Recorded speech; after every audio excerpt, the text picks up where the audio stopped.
What's up, everybody? This is Brad, and I think I may have actually cracked the code as to what the mysterious monsters of Area Zero might have been that Heath saw on his expedition down in Area Zero. So, bear with me a little bit here as I work through this theory, because I've been watching lots of videos that people have put on YouTube from all kinds of different people there, and I just sort of kind of stumbled on this theory, and I think it's a pretty good one. Not saying it's accurate or will prove to be accurate, but just let me know what you think about this one. So, I think the key to what these Pokemon are, and an explanation for the Paradox Pokémon too, is in Donphan. The key is Donphan, and let me explain why.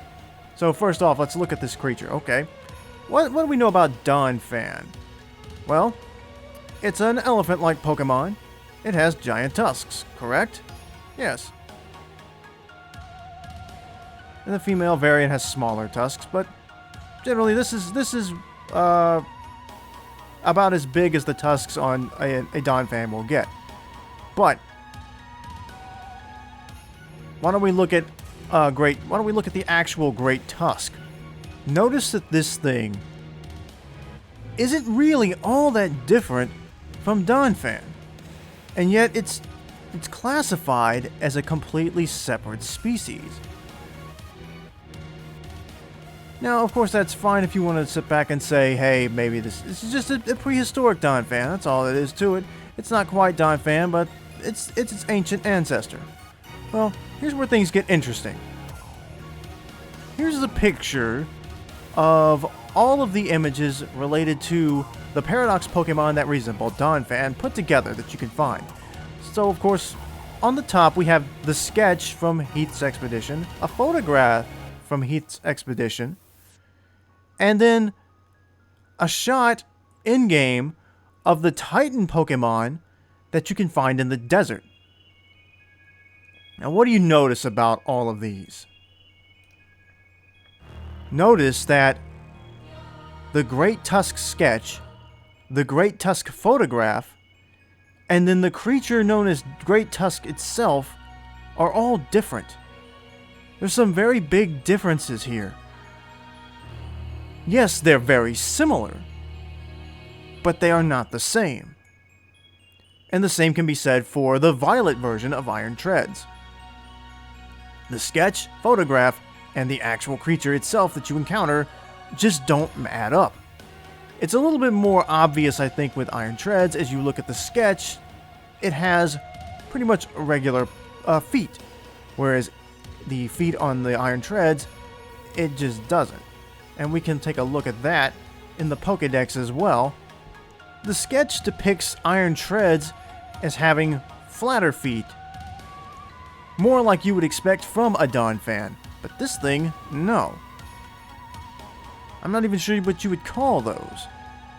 The two are clearly very, very different. And this is where my theory comes into play.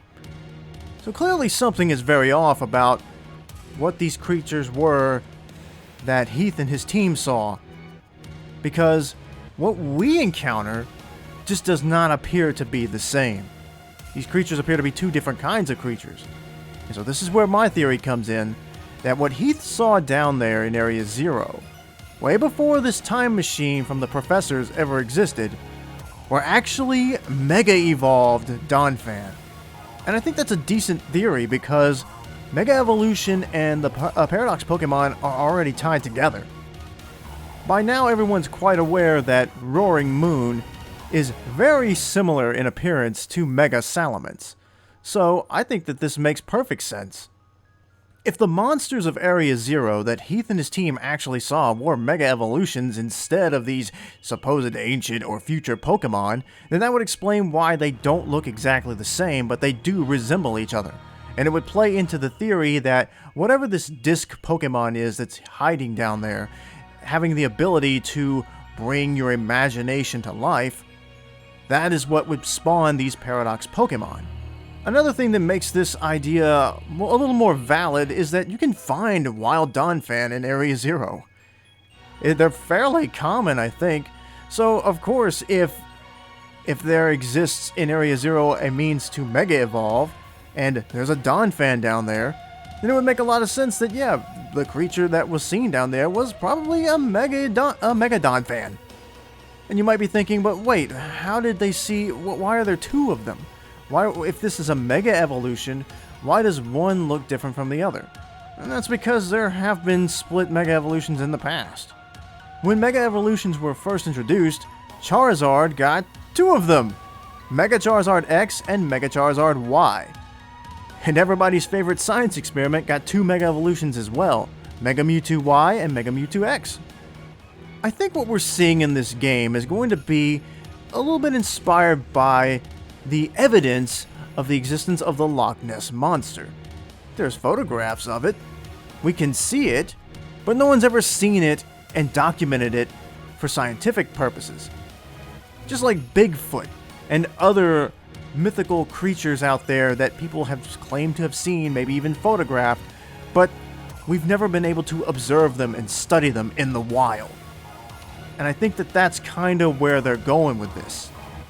And I think it's going to lead into the reveal that there's a Pokemon deep in Area Zero that has the ability to look deep into anyone's imagination and bring their fantasies into reality.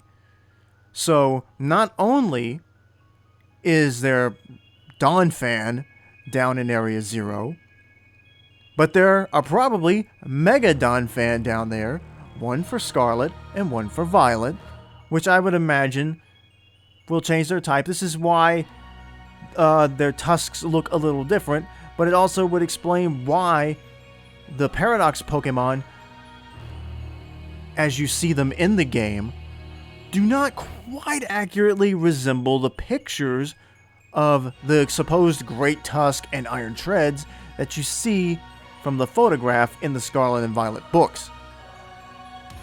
All of those creatures now exist within Area Zero together because of the Disc Pokemon's ability to conjure your imagination, to make it real. And I think that that's what we're going to see in the DLC. We're going to see the reveal that there are Mega Evolutions down there. What he thought he saw actually became real because of the Disc Pokemon. But we're going to find out that that's not actually what he saw. The Herba Mystica could probably play a role in that too, because we know that when a Pokemon eats those, they grow exponentially. So, I think this kind of explains why the sketches are off, why the photograph is off, and why these Paradox Pokémon just don't match what we're told about them. They're close, but they're also very odd too. All of the Paradox Pokémon from the future are robots. All of the Paradox Pokémon from the past all share similar traits. So why is that? Unless, again, what these people thought, the Great Tusk, what I'm saying is that the Great Tusk and Iron Treads and all of the Paradox Pokémon that we see in the game that we can capture right now are not actually the creatures that Heath and his team saw. The Great Tusk is just what he imagined this potential Mega Donphan look like. And it could have been simply that these two creatures maybe this Mega Donphan wasn't actually a Mega Evolution at all either. It could have just been an abnormally large Donphan that had been eating Herba Mystica and just grew, and then they took a photograph of it at an awkward angle that made its tusk look bigger or whatever. But I'm leaning more towards this being a brand new Mega Evolution that we're going to get in the DLC. Because if you look at the photograph for the monster of Area Zero, if you look at that Great Tusk of what they call the Great Tusk, its tusks are much larger than that of your average Donphan. And so that seems like something that a Mega Evolution would have. So that's what my theory is. I think we're going to be introduced to some new Mega Evolutions, that Heath's Great Tusk is not the Great Tusk that we encounter in the game. But what do you guys think about that? It took me a little while to get there, and I probably repeated myself a few times, but I really like this idea. I really like this theory that I came up with, and just listening to people and other videos talk about how these Paradox Pokemon are just bizarre, and how there's just things about them that don't make any sense.